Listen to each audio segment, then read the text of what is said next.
आज काय विशेष या बातमीपत्रामध्ये सुरुवातीला पाहणार आहोत 3 महत्त्वाच्या लक्षवेधी बातम्या। पहिली लक्षवेधून घेणारी बातमी आहे संतोष देशमुख यांच्या हत्या प्रकरणामधल्या सुनावणीची। देशमुख हत्या प्रकरणाचा न्यायालयीन खटला आजपासून सुरू होतोय।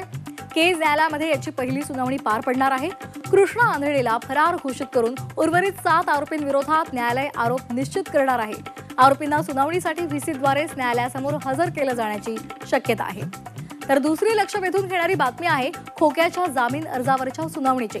खोक्या उर्फ सतीश भोसले 6 दिवसांपासून अद्यापही फरार आहे आणि त्याच्या शोधासाठी 2 पथकं सुद्धा रवाना झाली असली तरी त्याला अद्याप पकडण्यात यश आलेलं नाही। दरम्यान खोक्यानं काल अटकपूर्व जामिनासाठी अर्ज सुद्धा दाखल केलाय, त्यावर आज सुनावणी पार पडणार आहे। तिसरी लक्ष वेधून घेणारी बातमी आहे शक्तीपीठ महामार्गाविरोधातल्या महामोर्चाची।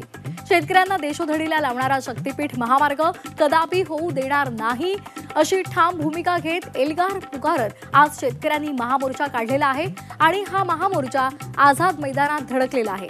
12 जिल्ह्यांमधील हजारो शेतकरी या मोर्चामध्ये सहभागी झालेत।